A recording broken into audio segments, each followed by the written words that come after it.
Snake Cinema Podcast, stepping in. Your one-stop review, let it sink in.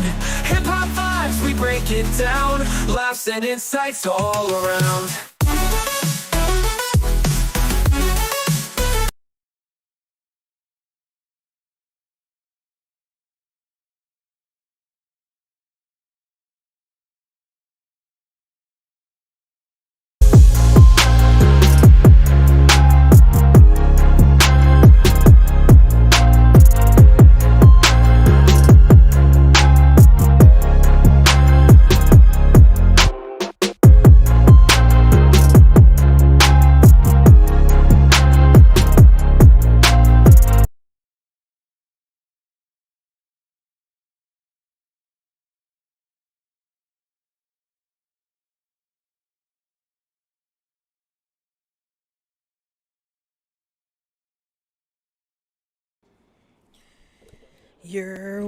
What it do? Welcome to another episode of Snake Cinema Podcast. I'm your host, Prince Elias, and sorry about that. Evie Mux decided to go haywire this morning, and it was not showing anything on the screen. Matter of fact, it was showing a screen that wasn't even mine. So I'm not sure what's been going on. Let me hurry up and send this new um, live now to people. The new link. I'm not sure what happened there. That was crazy, but I appreciate y'all for whew, supporting and still tapping in. That was weird. That was so weird. I'm not sure what happened there. Uh, but we back. We back. Ooh, all right. So this episode and every episode is brought to you by ENT Reptiles, Orlando and TJ. Thank y'all for supporting ya boy. I gladly appreciate y'all. And also, this weekend happening today only, one day only. If you are in the California area, specifically downtown LA, go out and support KG&D Bomb Projects. They have their annual reptile breeder show going on today, right now, probably. Well, no, probably not right now because it's California time. They're probably still setting up, but it's happening today. One day only, the Reptile Breeder Show. It's a nice boutique reptile show, and super dope. I went last year. I got to Vin last year and do a podcast live there. It's amazing. My favorite show ever as far as reptile shows. Uh, to me, the Reptile Breeder Show is my number one, and then number two behind that is Seer. Then number three is the NARBCs. But yeah, super dope. So this weekend, KG&D Bond Projects Reptile Breeder Show. Please go and support them if you're out there in the LA area. I believe it's called Micah Studios.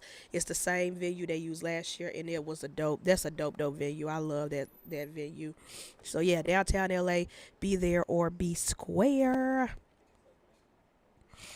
Oh, let's see. I appreciate y'all at early in the morning in the cheesy chats.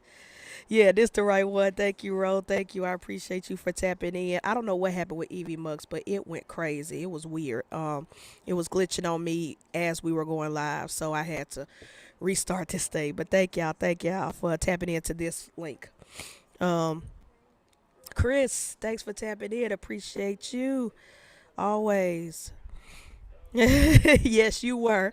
Orlando was first in the previous clip. He was the first comment, but I couldn't even pull that up. So thank you. I appreciate you. Orlando was first. Good morning, y'all. I've been ah morning, Brian. He the hat trick. Thank you for tapping in. Yeah, the chicken mine, them chickens. I love watching Brian updates on those chickens and the peacocks and all the other birds that he got in his farm. But yeah, thanks for tapping in. Appreciate you, bro. TJ, yes, thanks for tapping in. Appreciate you. Again, I apologize, everybody. That first link, I don't know what happened. Evie Muck said, fuck you this morning. So I had to I had to reboot everything, the computer, because it wouldn't even let me come to y'all live on my phone.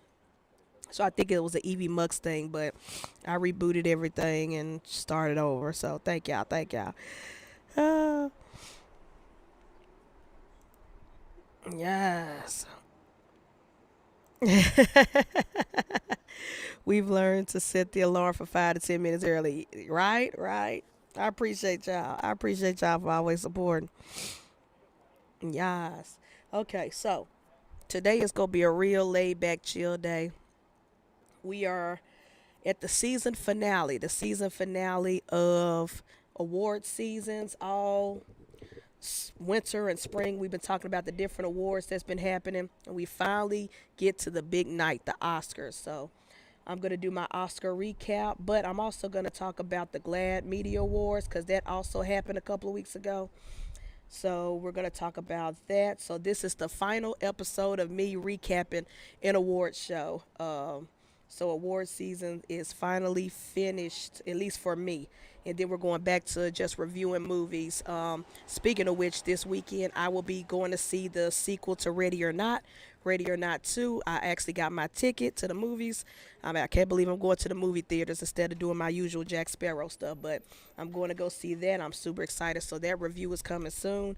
And also music, more music reviews, more albums to talk about. So this is the final episode where I'm talking to y'all about actors and actresses and directors winning something. So super excited about this episode. Appreciate y'all. Let's see who else in the chats. Thank y'all for tapping in.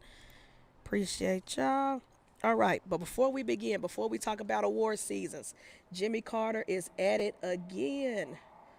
And by Jimmy Carter, I mean the Grim Reaper because we lost several people yesterday, which isn't funny. It's kind of sad, but we've lost several actors have passed away.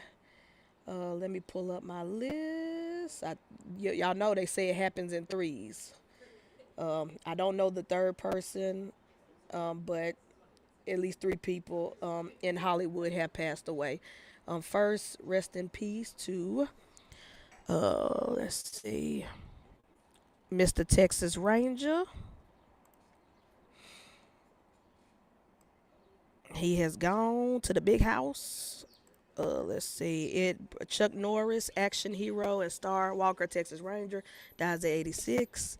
That news broke yesterday, and a lot of us millennials and older people are kind of, sad because when you grew up with no cable, you had PBS Kids, you had Dr. Quinn Medicine Woman, and you had Walker Texas Ranger, and so yeah, but y'all know our legends. They getting old. They getting up there in age and health complications and things like that. So, unfortunately, he is gone. So, let's see. And there was another actor that passed away on yesterday from the Vampire Diaries. I'm trying to get his name. I do remember the face. I couldn't remember the name, but I do remember the face. But he passed away as well. Let's see.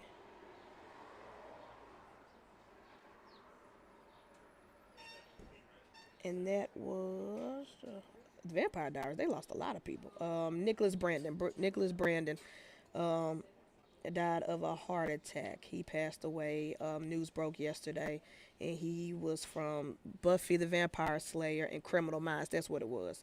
Criminal Minds and Buffy the Vampire Slayer. So, I do remember seeing him on Criminal. I used to watch all those crime shows and stuff like that. So yeah, so rest in peace to him as well. And then there was a third actor that passed away, but I cannot remember to save my life. So charge it to my head, not my heart. But yeah, a lot of people are going up out of here. Unfortunately, Aaron, AA run number 3. Thanks for tapping in. Appreciate you. All right, so that is it for the news of the week. Um, at least for right now, y'all know news be breaking left, right, and sideways, and probably something gonna happen as soon as I get off the show.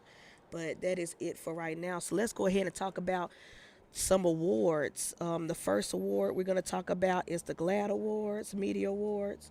That happened a couple of weeks ago, and that premiered on Hulu. So you can watch that on the Hulu app or whatever. I did watch some of the clips online, and I have the list of the winners.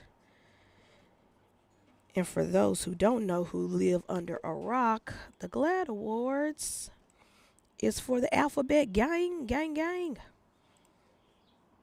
That's the LGBTQ awards. Um, and so that happened. And it was the 37th annual. It was held March 5th in Los Angeles and streaming on Hulu. Let's see. It honored LGBTQ representation, hosted by Jonathan Bennett. And the ceremony featured over 30 categories, major honors for Quentin Bronson, the Vanguard Award. Let's see, Liza Minnelli won the Storyteller Award, was on, and then Boeing Yang and Matt Rogers won the Stephen F. Kozak Award. And they had performances by Demi Lovato. And let's see, so here are some of the awards that here are some of the honorees. Also, outstanding film. They had outstanding film, TV journalism, outstanding TV journalist, outstanding outline print article, and outstanding online journalism, trans rights, Latin honors, and the big award representation. So let me pull up some of the winners. And for the ceremony itself, I will talk about the ceremony itself. The ceremony itself, when compared to other awards, um, hold on, I'm trying not to cough in. All right, so the ceremony itself was okay. I'm not gonna lie. I'm not gonna lie to y'all. One thing about the GLAAD Awards is that it's a little too pristine.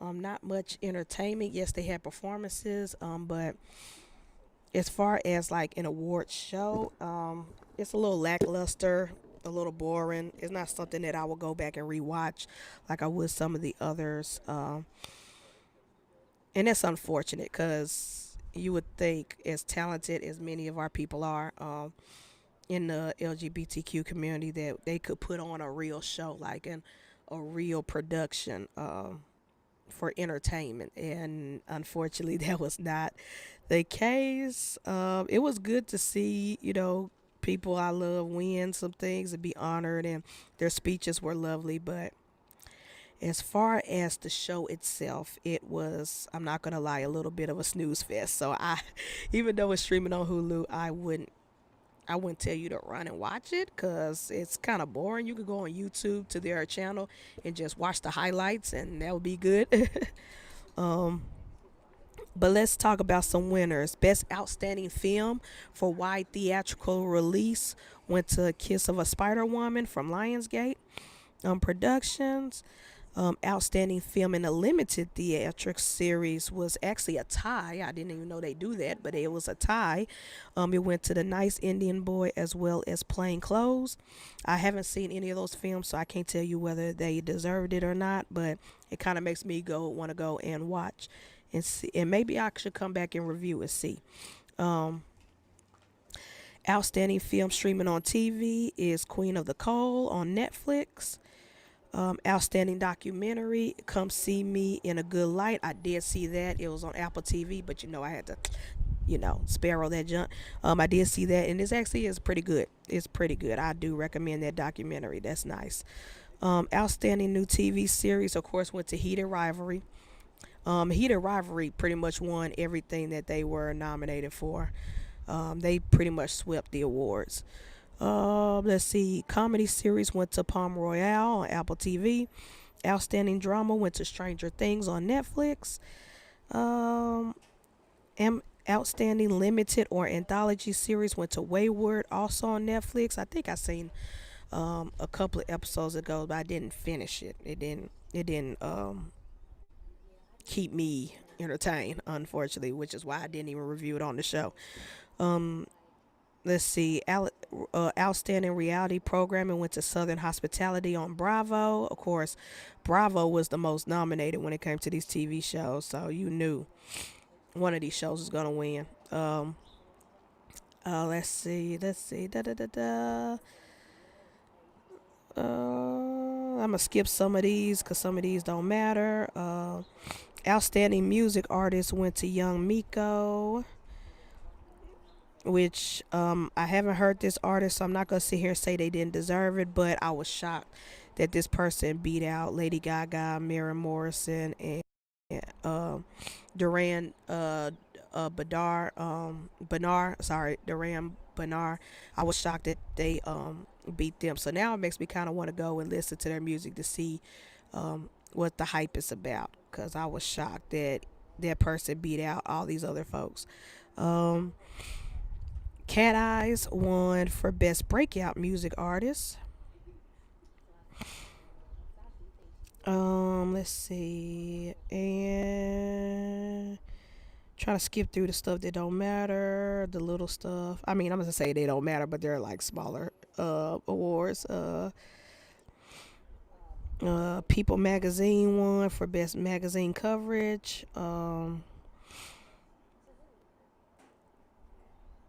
Yeah, so like I said, the award show itself, the GLAAD awards were pretty lackluster, but after watching the highlights and seeing the winners, some of them were very much justified, and I was like, yeah, they deserve it. Heated Rivalry is really, really getting a lot of attention, which I ain't mad at it. A lot of people really love that show. I still haven't watched it though. I need to. But yeah, but I do like that. Just like with the NAACP Image Awards, I like that we give our we honor ourselves and give ourselves flowers instead of sitting there waiting for a seat at the table and waiting to be recognized by the big wigs or the big corporations that don't really care about us in their media anyway, like the Oscars and stuff like that. So I'm glad that they have this award show, and they've been around for 37 years, and I'm glad that people in the LGBTQ community are finally getting their flowers. I was more happy to see some of the people who showed up in the red carpets and the outfits. T.S. Madison was there, Laverne Cox, um, uh, a whole bunch of slew of black LGBTQ people were there, and it was great to see them. A lot of fashion icons were there, showing up and showing out, and it just the red carpet really looked great for the GLAAD Awards. So, as an award show itself, very boring, but I just feel like it could get better. It could with their productions and entertainment, especially if they're going to stream it on sites like Hulu and stuff. But it's a good awards, and I love seeing Eliza Minnelli show up and get like a big honor, the Storyteller Awards, kind of like a Lifetime Achievement Award. But it was great to see people like her, legends like her, who's always been an advocate and ally, get their flowers as well while they're still alive, because she's had a lot of health complications, but she looked great, and it was a nice it was a nice gesture seeing her win the award and her little acceptance speech and stuff. It was real cool. Um, let's see. Oh shoot, Destin Conrad was also nominated in music. I'm surprised he didn't win, cause that album, woo, his music is fire. Destin Conrad is amazing. But yeah, that's it for my recap of the GLAAD Awards and my thoughts on it. Let's see. Anybody else done tapped in here in the chats? Ashley, thanks for tapping in. Appreciate you. Yeah. Let's see. Yeah, Orlando love heated rivalry. uh, as they should. I've literally watched heated rivalry like 10 times. It does something to you crazy. I know. Don't beat me up, Orlando. Sorry. I will buy that show for you. Let me know the Ah, I'm gonna watch. I'm gonna watch. I promise you, I'm gonna watch it, and I'm not gonna pirate it.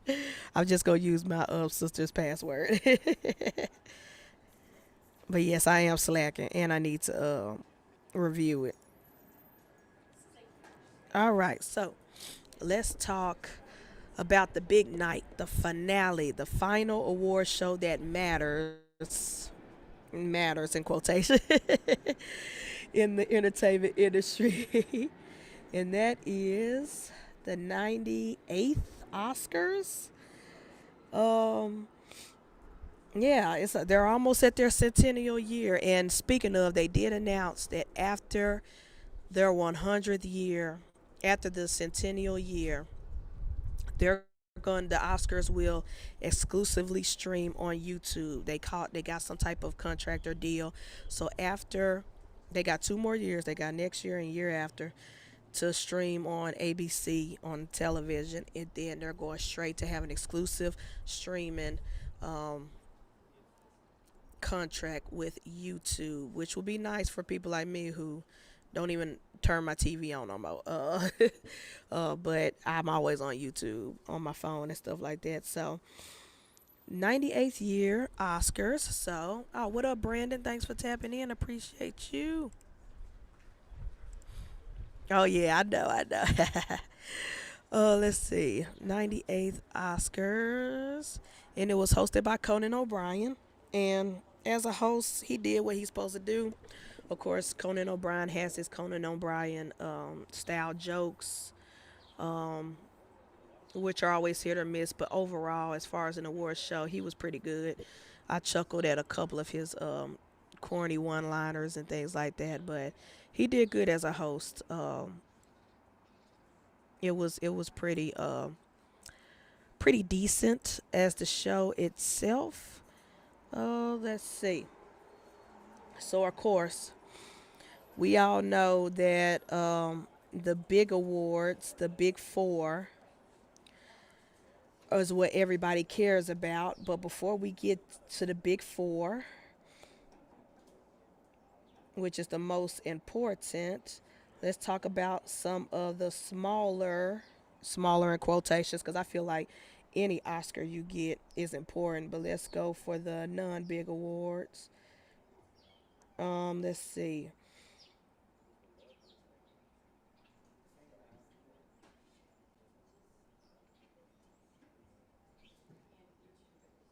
Now, I was shocked about this best casting. This is what shocked me. Um, it went to one battle after another, and the winner was Cassandra Kalu Kalakundis, Kalua. Um, Apologize for mess up your name, and she beat out Marty Supreme, Hamnet, Secret Agent, and Sinners. So that was shocking. Yes, it was an all-star cast, but if we're talking casting as far as talent and how they executed the film, I don't think one battle after another deserved it, but it is what it is. Um, I was also shocked with costume design. Um, well, not really shocked, but I thought that other people might beat it, like Hamnet, because it's a period piece. And when you watch the Oscars long enough, you know they will award that first and foremost with costuming. And then Sinners also was great at costuming. I really thought Ruthie Carter was going to win. Because she's been winning like crazy. She's been on a winning streak. She did for Black Panther. She also did for uh, it was one of those other ones. It wasn't Black Panther, but it was another one that she won a couple of years ago. But she's been Ruthie Carter has been going crazy with the costumings for several films. Um, and then I was shocked. I thought they were gonna throw Avatar a bone with either special effects or costuming, but they didn't. So the winner for costuming was Frankenstein, which was the costume designer was Kate Hawley, which I'm not mad at it. I'm not mad. I'm not saying she don't deserve it because the costuming and the special effects and the makeup was great in Frankenstein. I just didn't think the Oscars was going to give it to her because of the other three that I spoke about. Because again, Oscars is very political and they have their favorites as far as studios go, as far as whether a film was a period piece, or a drama or something like that. So I was just real shocked. I was like, dang, Frankenstein won? That's crazy. Um, let's see. Documentary. Oh my gosh, documentary. I'm happy they won. Documentary short, but I did see that doc and it was sad. It was sad. It's called All Empty Rooms. And it's basically talking about, it basically features like children who are victims of school shootings and stuff, and following their families and their parents in the aftermath of losing their kids. And that's a very hard watch. That documentary is very hard across the board. Like you will walk away crying. But in all the movies, the docs in that category were pretty sad topics. But I'm happy All the Empty Rooms won. It's on Netflix, so you haven't seen it, go watch it. But pretty good doc. They definitely deserve that. Let's see. Film editing went to one battle after another, and again, I don't agree with that because F1. I thought F1 was gonna go home with that one, cause that film, the sound design, the editing, everything was great, and of course Sinners. Even I'm not crazy about Marty Supreme, but if I had to choose editing, um, Marty Supreme versus one battle after another, I would have probably voted for Marty Supreme as far as editing goes. But that's just me. But congrats to them, I guess. Netflix won a lot of stuff. Netflix did it big, especially in the smaller categories. Of course, makeup and hairstyling also went to Frankenstein. Um, Here we go. Music, best original score went to our boy Ludwig Göransson for Sinners, as he should, because that was the best score. Um, and best original song went to Golden for K-pop Demon Hunters. And as a teacher who has a lot of kids who are obsessed with that movie, I get it. I get it. They deserve that for best original song. So yeah, I'm not mad at any of those winners right there. Frankenstein also went home for best production design. So I will say this. I will say this. This Oscars did it right when it came to horror movies, horror films, or anything in the horror genre, because they, between Frankenstein, Sinners, and Weapons, they did what they were supposed to do. So I'm happy that the Oscars gave horror some love. All right, let's get to the big awards, the big awards that people care about. Let's see, or at least the big awards that I care about. So let's get to the big awards. Best original screenplay went to our guy, as he should, as he deserved. Ryan Coogler for Sinners. To me, compared to all the other original films in that uh, category, it was the best, and I'm happy that beat out Marty Supreme because people was hyping that movie up. I went and saw it. It's not all that it's cracked up to be. It was just, it was a Safdie Brothers movie, just like all the other past Safdie Brothers movies. But it did not deserve all the hype that it got. But so I'm happy that Sinners beat that. And then, of course, adapted screenplay went to one battle after another. Uh, I wish Begonia would have won that one because I love Begonia, but unfortunately, they didn't go home with anything. That kind of broke my heart. All right, best supporting actress. The best supporting actress category was very tough this year. The best supporting actress category, I didn't care who won because all the women in that category deserved it. At least the ones that I saw. So We had Wumi Musaku for Sinners. That was my first pick. We had Tiana Taylor for One Battle After Another. Even though I did not care about that film, Tiana Taylor acted her butt off in that movie, and so I did not get mad if she would have won. Um, Sentimental Value, I still haven't watched it, so I can't judge whether Inga deserved it, but or Elle Fanning. But you know, I've been hearing great things about Sentimental Value, and that's one of the movies I need to watch and come back and and review for y'all. But I was super happy and super pumped when Amy Madigan was named for Weapons because uh, besides Sinners, Weapons was my favorite. We talking about horror movies, like horror, in the sense. Weapons was my favorite horror movie of last year.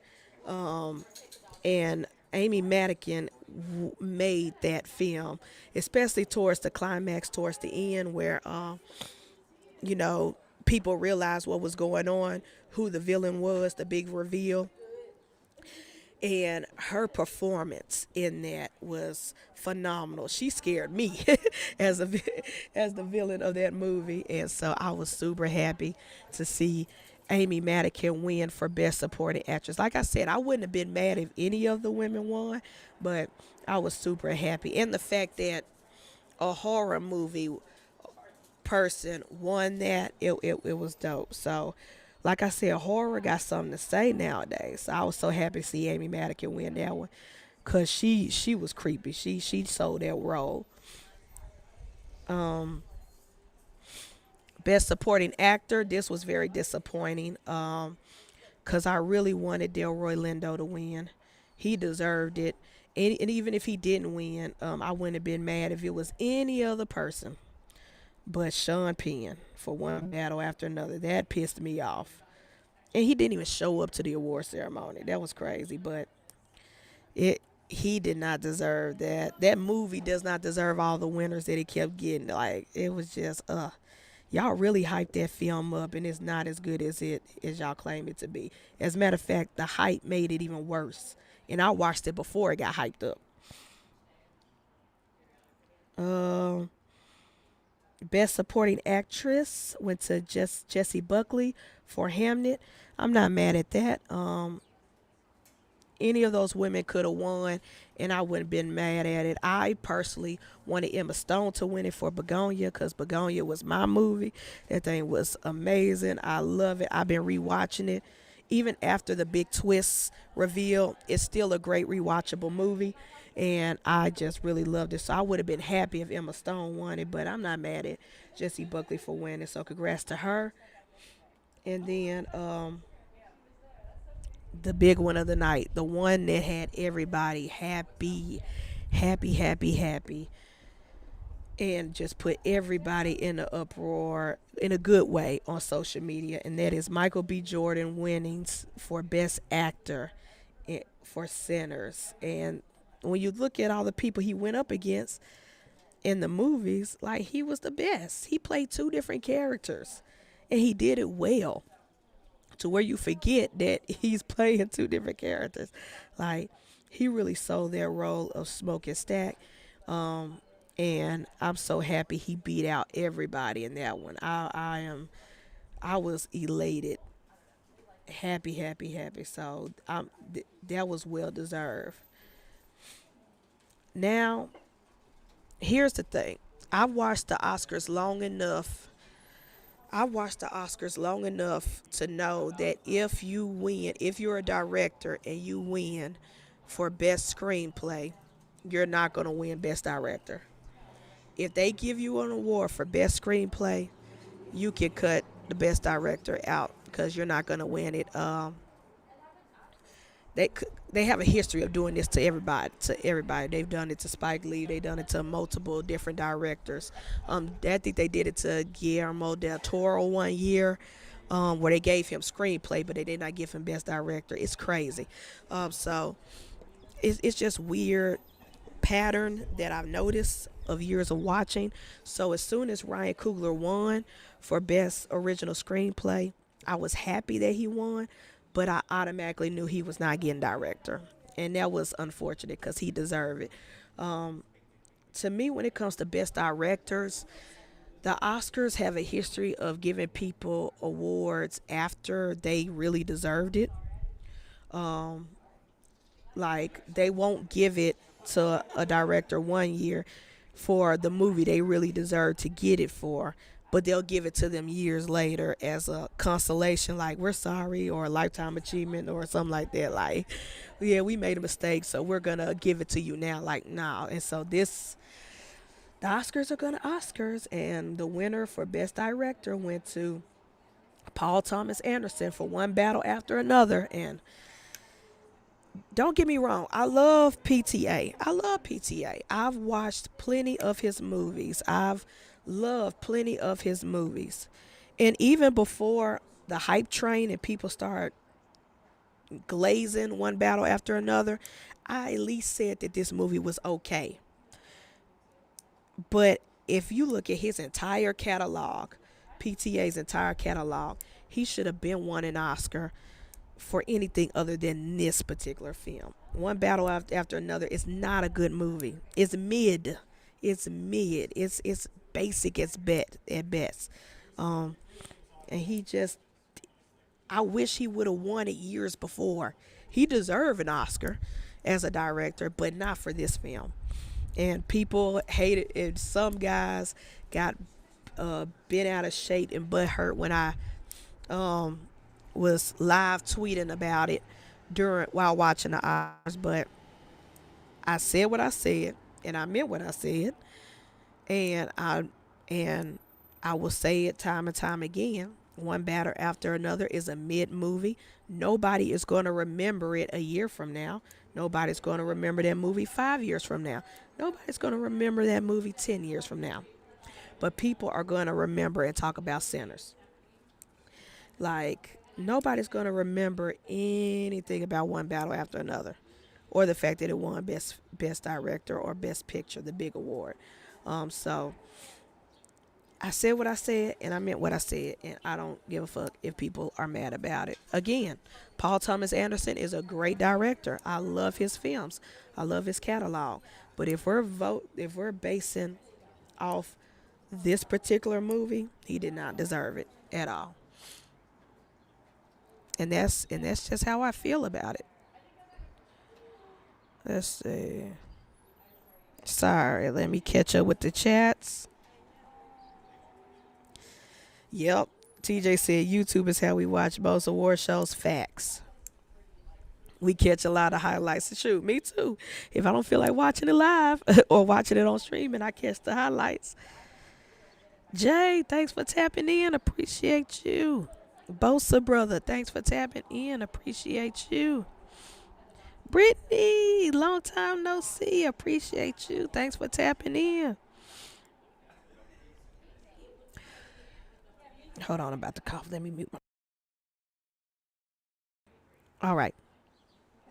Orlando said Timothy Chalamet has a big fan base and he showed his little booty in that scene. That's the only reason for the hype behind Marty's array. You crazy, but so true. You crazy. I will say this, because I do like Timothy Chalamet. I do like him.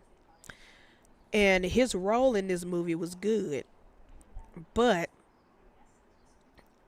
it just wasn't worth all the, oh, he's definitely going to win best actor. You know, the people, the critics and the magazines and the publications were hyping him up as like, oh, this is a shoe-in, this is a shoe-in, he's definitely going to win best actor, he's definitely going to win hands down best actor, yeah. And I was like, are y'all sure about that? You sure about that?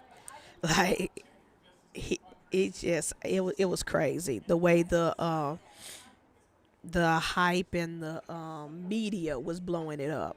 Not even the fan base, the media was blowing it up. Orlando said Weapons had us in a chokehold. Ashley was scared to watch it alone in the daytime. Don't do Ashley like that. But yes, Weapons is my favorite. Like, again, after all the movies of last year, I rewatched Sinners and Weapons at least more than 5 times. ungodly amount of times I rewatched those movies. But yeah, Weapons was my shit. Let's see, MBJ did that. He did. He did. My your favorite quote?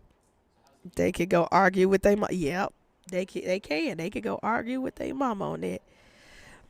I've been a Timothy Chalamet fan since Call Me by Your Name, but this movie wasn't Oscar worthy. Facts. The way he acts in Dune, I love the Dune franchise, and I'm so excited. They just dropped the trailer for Dune, for the next Dune, Dune Part 3. I'm super hype about that. I'm so hype about that. And this new Spider-Man, they dropped both those trailers back to back, and I'm super hyped. But yeah, Timothy Chalamet has acted his butt off in a lot of films better than Marty Supreme. Like the fact that they thought Marty Supreme was gonna be it, nah. Let's see. All right, so of course, best film, best picture, whatever the big award went to one battle after another. Didn't deserve it in my eyes. I don't give a fuck about that. You can argue with your mama. Um, all right, here is the award that matters to me. This is the award that matters to me more than anything, which is why I kept it last. I saved the best for last. And for those who don't know or haven't been watching me long enough, yes, I'm a teacher. Yes, I have a master's degree in teaching, but my bachelor's degree is in film and video productions because I always thought that I was going to grow up and be a cinematographer. Of course, my life has different paths. I still operate cameras. I still have side hustles being a camera operator and videographer, but it's just that I really thought growing up I was going to grow up and go to Hollywood and be a cinematographer and carry those big IMAX cameras and stuff like that. I really thought that was going to happen for me in the future. But my professor quickly humbled us in the class and said, the most you're going to do is be a camera operator for a news station. I was like, damn.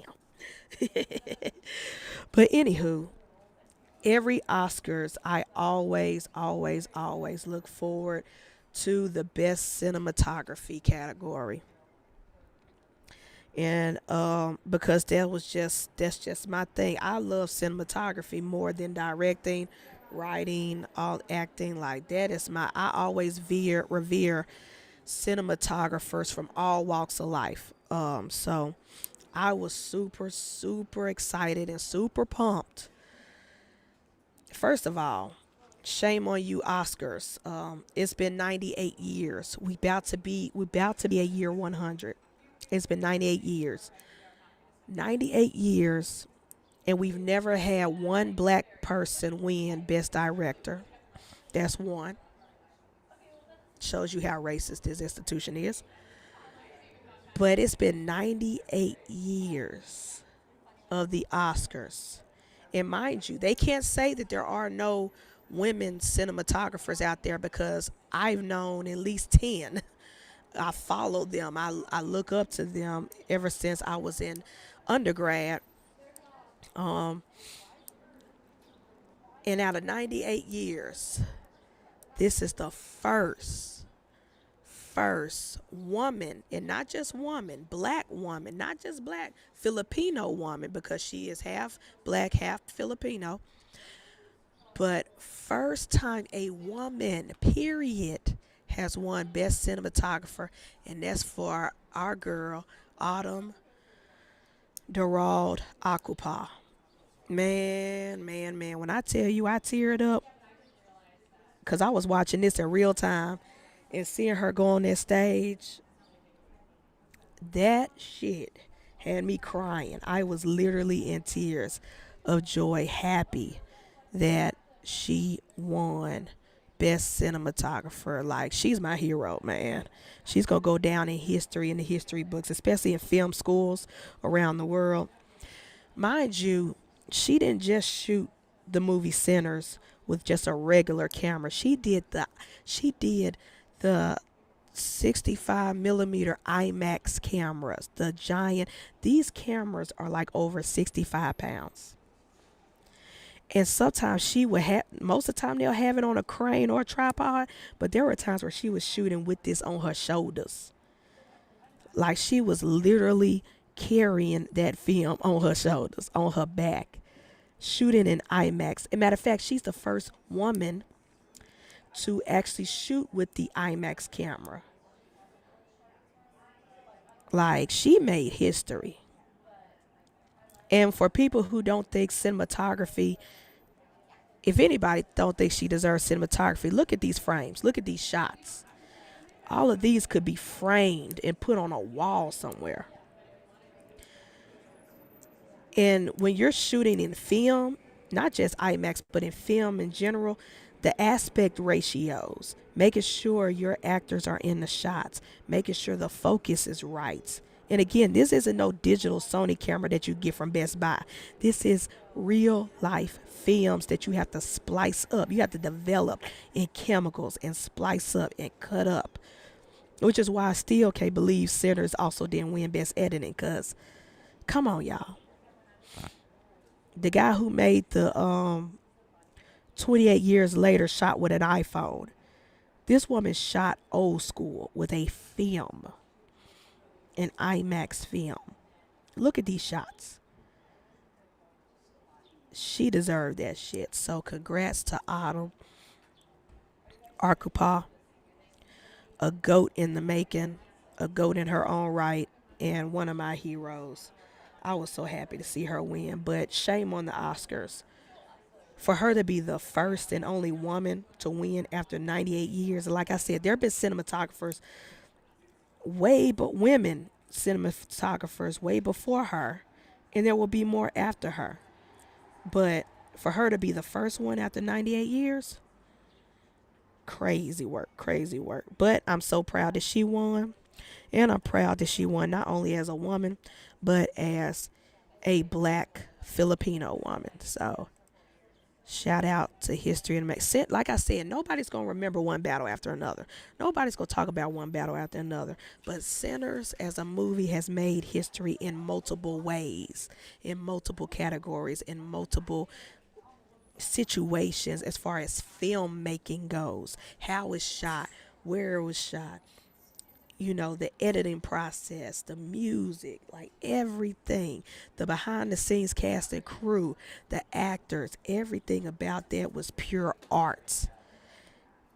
Pure art. And it deserved all 16 nominations, but it definitely deserved way more wins than it should have. I'm happy they won the 4 they won, because the 4 they won was well deserved. But this isn't just me being biased. This is just facts.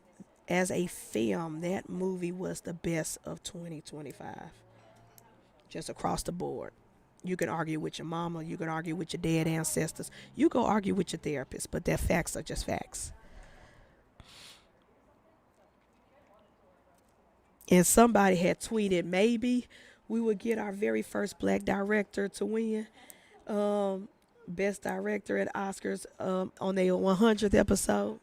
I don't even think they're going to do that. That sounds too much like right. That sounds too much like, oh, we sorry, we should have been did this. Nah.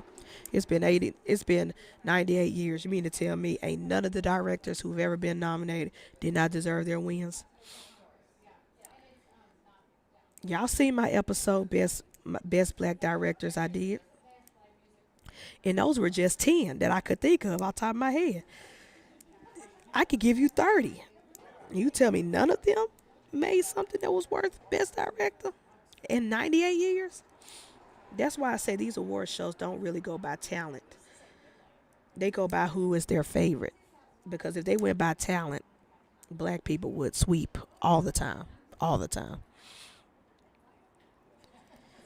Yes, I do. You live for the cinematography. I live for the music and soundtrack behind us. Yes. This movie is so good that I spent money and bought the Blu-ray. I don't have a Blu-ray player, but I just want the physical copy. I want the physical media copy because it's going to go on streaming, of course, but these streaming services will have you watch a movie, and then 2 years later it disappears off the face of the earth. Poof, and you can't find it no more.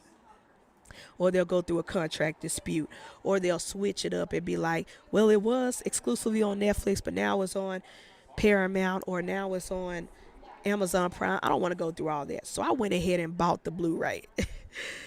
Just and I'm going to eventually buy the vinyl for the soundtrack. I ain't got no vinyl record player, but I'm gonna buy that vinyl because it's art. It's pure art. It's craftsmanship. It's worth the money. And I saw it in theaters multiple times. That's one movie I did not pirate it. That's one movie I did not bootleg. I watched it multiple times in the theaters. Oh yeah. Mitzi, thanks for tapping in. I appreciate you. Good morning, Mitzi and Parker. But yeah, congrats to Autumn. I didn't care. Look, once she won Best Cinematography, I was like, I could go to bed now. I ain't got to watch the rest of this award show tonight. I could watch the rest in the morning. Because I was happy about that. I did not care about any other category but that one. I be happy. Orlando said, "I be happy when people are the first at something, but it also tells a story that people aren't ready for." Facts, facts. That's the point. Nobody wants to say why this person is just now being the first person to do something or to win something. At that rate, this country is regressing. I doubt exactly. Hey, octopus with no friends. What it do? Thanks for tapping in. So yeah, y'all, that is my Oscars recap. For the most part, I will say, even with my critiques, even with me hating one battle after another and don't think it deserves anything because it's a mid movie, the Oscars as a whole, as a show, I had fun. This was one of the best ones in a long time. And besides, if you take away one battle after another, every other category, the people who won deserved it. The children's media, the animation, the documentaries, the behind the scenes, the people who won deserved it. But yeah, that just pissed me off. One bit, especially stuff like film editing and sound design and stuff like, no, that was a. Someone said it best. Someone tweeted this and they were correct. I agree 100%. They said any director could have directed one battle after another, and it would be no like it would be nothing a run of the mill. Any director could have did one battle after another. Nobody but Ryan Coogler could have done Sinners. Nobody but Ryan Coogler could have done Sinners. No other director, black, white, Asian, it didn't matter. No other director has that type of talent, that type of foresight, that type of creative, that type of reverence. That man did research. He did research on the time of which that movie took place. He took research on the music, research on the people. They shot this parts of this film in Mississippi. They did because this was based in Mississippi South. The amount of research that him and his entire team put before they even shot the film. Any director could have directed one battle after another. Nobody could have did Sinners. Nobody but Ryan Coogler. And so, but the Oscars are gonna Oscar. But at the end of the day, this was one of the better Oscar shows, production wise, the overall comedy wise, the things that went on, the host, everything. I really did enjoy this year's ceremony, and I'm happy 80% of my people won. 80%. But best picture and best director, nah.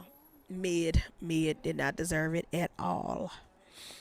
And with that, that is the end, the season finale of our award season recap. We've done almost all of them. I think the only thing I did not review is the Tonys, but I don't watch plays like that, so that's all right. But all the other awards this year, I was super happy, had a great time reviewing for you guys on this channel, and can't wait for next year. So we're back to regular schedule programming. Next week we have Jill Scott and Baby Keem's albums. We're going to some music. And then the week after that, I will review the horror film Ready or Not 2. Super excited about that. I'm going tomorrow to the movie theaters to watch it, so I can't wait. So Ready or Not 2, I will have that review out for y'all. And we have a couple of other reviews. Of course, Orlando's going to kick my tail if I don't watch Heated Rivalry and review that. So that's also going on the docket. I need to sit down and do that. And y'all, the movies are coming out. The trailers are dropping. Dune Part 3 is coming. Spider-Man coming. Game of Thrones, not Game of Thrones, House of Dragons new season is coming this summer. I think they said July, June or July. So we got a lot coming. So when summer hits, and I'm not working, I'm gonna have a lot of stuff to review for y'all. Um, and if y'all want to help sponsor the video and y'all don't want me to go to jail for Jack Sparrow and most of this content, you can sponsor a movie ticket. I'm just saying. If you don't let TJ and Orlando do everything. They already sponsoring Evie Mux.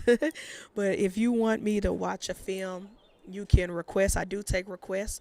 If you want me to take a request on a TV show, let me know. I do TV shows. I don't do them often, but I do. Like we're definitely gonna have a big House of Dragons episode once that season airs, and we all binge watch it. And then so yeah, and if you have any music that you want me to review, don't ask me to review some crap like Ronald McDonald, whatever that MAGA rapper is. Don't ask me to review that shit because I'm not gonna do it. Tom McDonald, that's that food name. But any other music you want me to review, hit me up. I will definitely do that. Regardless of the categories, I listen to country, hip hop, R&B, EDM. I listen to all that jazz, rock. So because I need my best of 2020 six list to be at the end of the year to be more diverse and entertainment because hip hop took over last year. I'm not gonna lie to y'all. But that is it, y'all. Housekeeping news. Tap in tomorrow. Tap in tonight. Tonight we have Off the Plank podcast on Royal Caribbean Exotics channel. Then we have Sophisticated Ignorance on Wiz's channel tonight. So tap in. Tomorrow we have Father Don's channel, Everyday Keepers. I don't know who his guest's gonna be, but I know it's gonna be a dope episode because Father Don always has amazing guests. So we have Everyday Keepers at 1 p.m. Central on tomorrow. And then after that we have Fred and AJ's Serpent Entertainment show, Sunday show. And yeah, so that is it. Oh, and Nikki and Lace, Show Us Your Rack. I don't know who they're interviewing for tomorrow, but tap in. Is going to be a good show. They always have great guests. I'm always being introduced to new breeders out there who new breeders out there who are doing ball pythons and stuff like that, and they have amazing collections. So shout out to Nikki and Lace for their show. So that will be at noon on tomorrow. So tap in and watch that. Speak of the devil, who just woke up? Wiz Kaka, thanks for tapping in. Appreciate you. Why are all the cool people got to live out of state, right? Facts. Man, let's see. If we lived closer, we'd be at the movies and restaurants with facts. Facts. I agree, man. Stay at the movie theaters. But anywho, thank y'all again for tapping in. Thank y'all to the early morning people who watch every live every Saturday morning. Shout out to the replay gang who watches after this live. Hashtag replay gang. I appreciate y'all for always supporting your boy.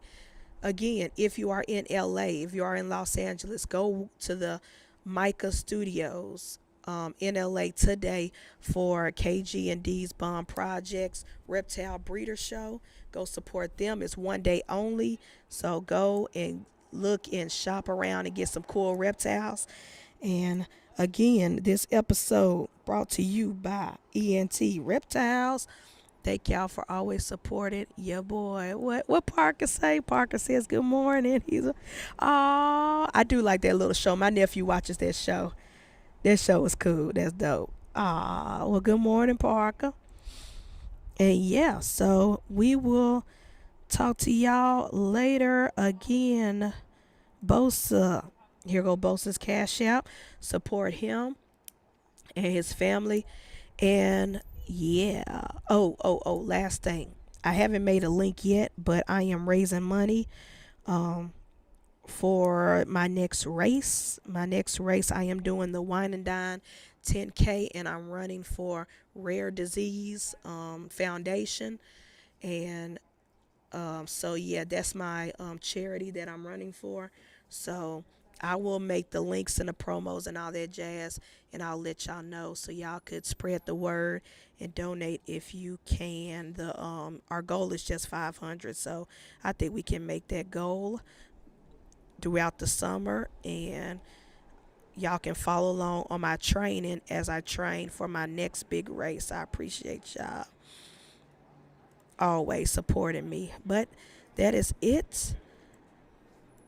We will talk to y'all on next Saturday, Snake Cinema Podcast. I'm your host, Prince Elias, and I appreciate y'all. Peace out, people.